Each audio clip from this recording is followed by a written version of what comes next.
All right, everyone. This has been a long time coming. I honestly didn't want to show you guys. I wanted to keep it to myself. I felt like I needed to keep it to myself, but we had a few ganks that not even ganks, just this guy wanted to gank me. But as you can see, the flat six was too powerful for him, and another Bear Paws guy got caught with his pants down too. And so I got a few questions. Do you want to turn people into dust that you have no reason to be fighting in full loop PvP? Do you want to gamble even harder on Albion with the ability to fight people in 8-1 while you're in flat 6? Flat 5 fights a dude in 8. Well, I got the weapon for you, pal. We're going to be playing Wildfire Staff. Now, this is gambling. There's going to be some things that hard counter you, but this is my money maker. This is how I'm balling down out here. And I'm going to show off how we play this and everything we need to do. So, starting off with the build. Build's going to be Hunter Hood, Mage Robes, Guardian Boots with the Wildfire Staff, and the Tome of Spells. Now, there's a few different things we can run here, but I don't think that there's anything I would replace in this build or want different. We're going to go over exactly why I like all of these items so much. Starting with the Hunter Hood. The Hunter Hood Reflect is just another way to take fights you shouldn't be taking. It's going to give us 3 seconds of that damage reflect, 85%, as well as damage resistance in case we want to lessen the impact of something like the big curse from Curse Staff, the one-shot from one-shot crossbow, the big one, as well as something like Bolt Casters. It just gives us a lot more room to play around with. Now, moving down into the Mage Robes, what this allows is for us to just deal with people who have a ton of buffs, and that really sucks. Things like Hunter Hood for Fire Staff, things like the Merc Jacket just make fights a lot tougher, and Purging Shield's so good, as well as Mage Robes being up in the upper echelon of attack bonus cloth gear, right? Very important. We also have the option of Frost Shield, very rarely used, but it does have its place. There'll be times when I'm using Frost Shield if I'm playing against a melee that I think slowing them or kiting them really is the way I'm going to win.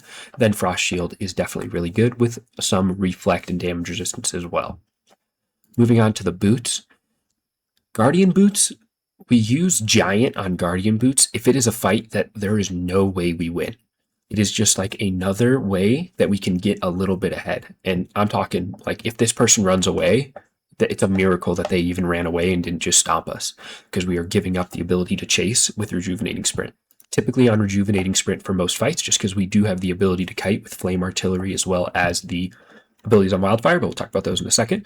And this should always be set to toughness. Now, Tome Spells, going to cover it very quickly. The cast time is really good for us because we are using a Q that when we can cast fast, it allows us to kite faster. This does have a cooldown though. If we're using something like Firebolt, Tome is so good, but it allows us to cast our Fire Artillery faster. It allows us to cast our Magma Spear faster. Very, very good. Going over the spells on the Wildfire now, we just covered them a little bit, but we have 3 options. We have Burning Field, which is a big circle on the ground. I can show that off right now. We have Firebolt, which is a very easy to understand, just shoots a firebolt, not a skill shot, just targeted ability. But we have Burning Field, very good, high damage. If people stand in this, really bad for them. Then we have Firebolt, which is a very quick cast, shoots, right? No targeting, no skill shot, ignites, which stacks up a fire dot, very good. This is not what I run. I almost never run Firebolt. I'll be running Burning Field in case where I want to bomb or I want to get a little wicked, and I think Burning Field is good, but I'm almost always on Searing Flame. Searing Flame is a combo ability with 4 parts of the combo. There's 3 parts that are the same, and that's going to be Searing Flame. That's going to fire a pretty big dealing damage magical skill shot that does a dot damage over 4 seconds. Now, once we've casted this 3 times, we get Furious Flame, which is a really big hitting magical, I would say nuke even of damage, 700 magical damage with 148 magical damage over 4 seconds as the dot. Same dot, but almost double the damage. A little bit over double the damage of our normal Furious Flames. And that's going to look like 1, 2, 3. And on this one, you see it changes. I do a little animation. I get Furious Flame. That is going to hit very, very big here.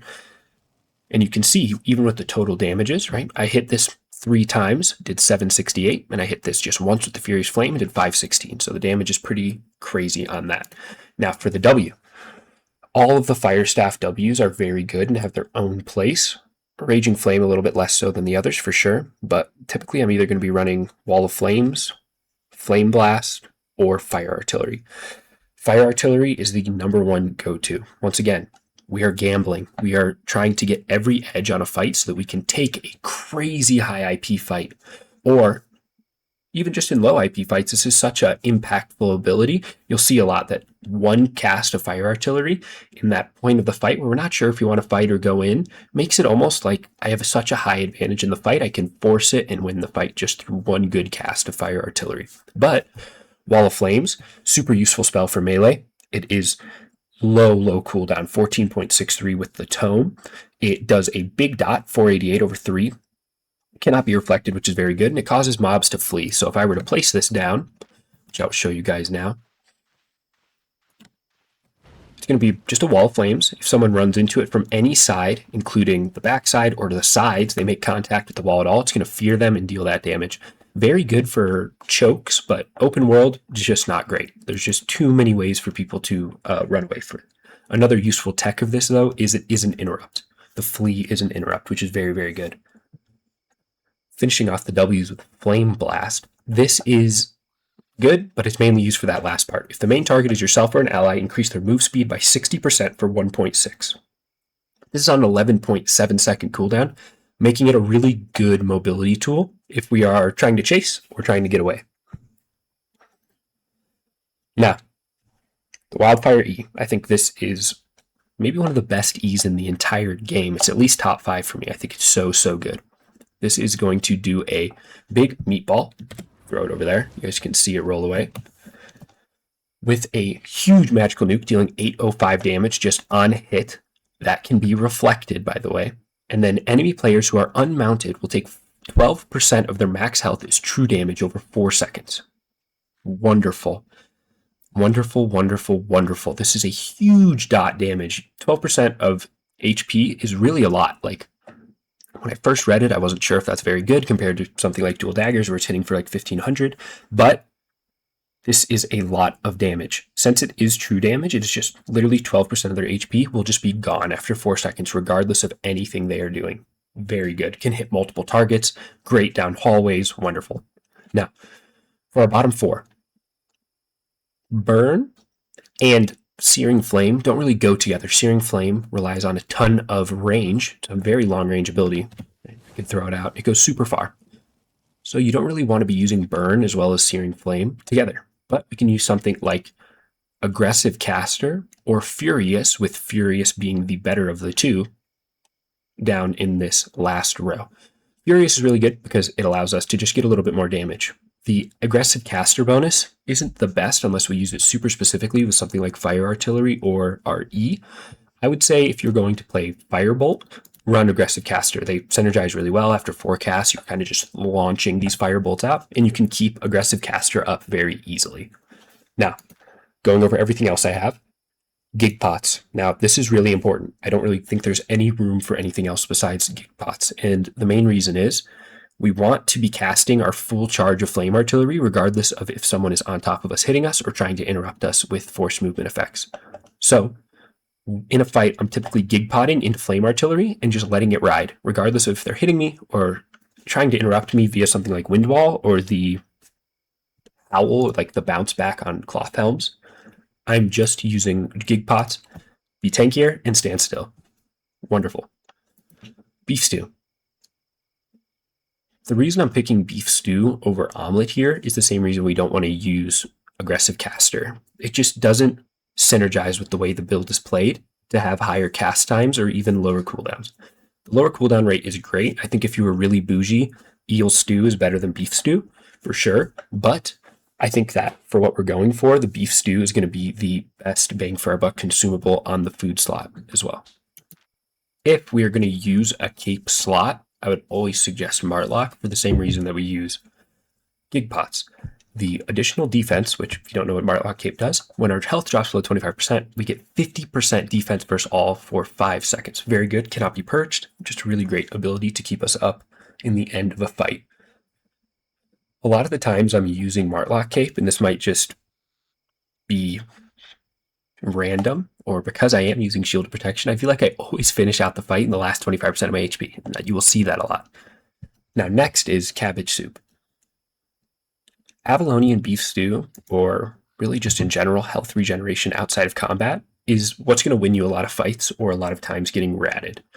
So, if you don't want to spend 30,000 silver on the Avalonian beef stew tier 8, you can always do the tier 6, but then we lose a lot of damage. So what I typically like to do is I like to eat my beef stew and then put the cabbage soup in the active food slot. That way, if I'm in a situation where I need to regen my health, I just eat my cabbage soup. Works out great. I get a ton of health regeneration back.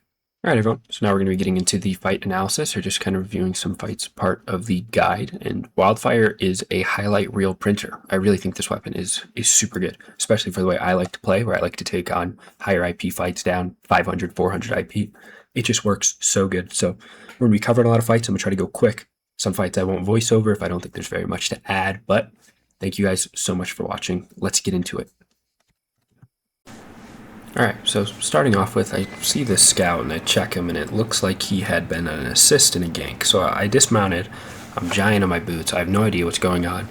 In the video, or when I was recording, I say, man, this is not good.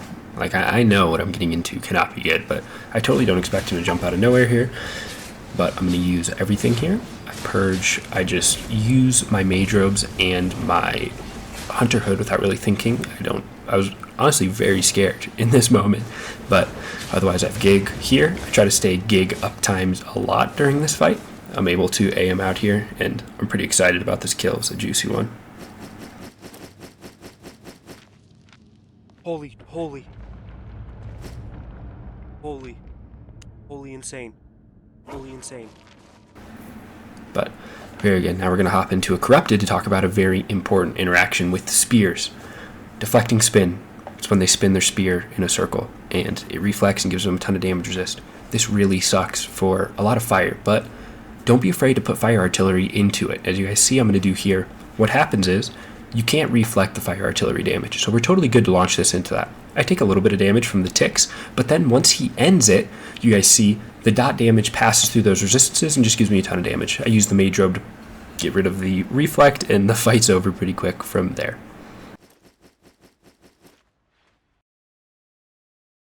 So here I am fighting a Huron spear.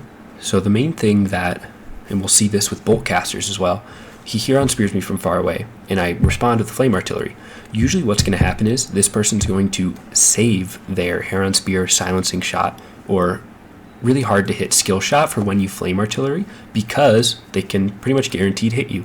So I'm holding it and using it in the correct times when it's on cooldown, or when I feel I'm out of range, or at least being prepared that it's going to be launched at me and I need to dodge. So right here, he misses with the Huron spear, and I can kind of just flame artillery here. I make the choice, because I have mage robes pop, to just stand in the forest of spears and get my damage out, and it just works out in my favor, get a ton of damage going. I think in a better situation I would have saved mage robes for the mercenary jacket, but we get the fight anyways and it works out.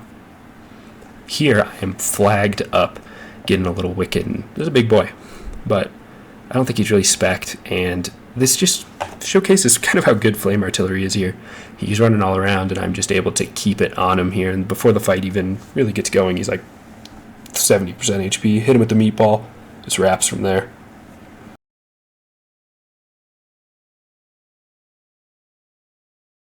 Now, we were just kind of talking about bolt casters or skill shots and how to avoid those skill shots, and right here I know what this guy wants to do. He wants to hit me with that sleepy cap and silencing shot me. So I keep my distance. I don't even press flame artillery this fight. I know it's a death sentence.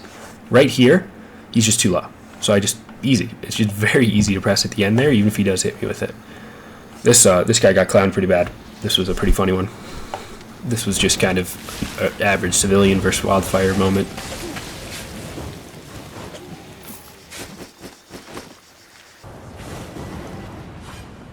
Here's a case of a fight where I just shouldn't win. I don't really think there's much more for me to add. I just shouldn't win this. Started at 50%, mage robes off the Inferno shield, he purges my mage robes, go right into the gig, into the flame artillery. And this is some crazy tech here. If you guys see, I'm just constantly kiting in the flame artillery, keeping the dot up just to add a little bit more damage to give me this fight. Easy. It was a pretty funny one.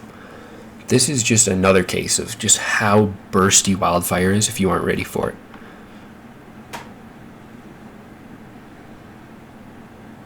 Mage Robe's right there, just putting in so much work, purging everything off, and the fight's over. Alright, everyone. In short, Wildfire is completely insane. It's an absolutely wicked weapon that really works in a very specific circumstance of when you get all your abilities off, people die. You can kind of gamble looking for someone that's going to let you get those abilities off, as you guys can see. In all those fights, my set is maybe 300k, getting people worth millions. Just because it's so bursty, it's just so dangerous and works so well. But thank you guys so much for watching. If you have any questions, let me know in the comments. I feel maybe the most experienced with any weapon in the game with Wildfire. It is my baby. It is wonderful. It is so good. I can answer any questions you guys have.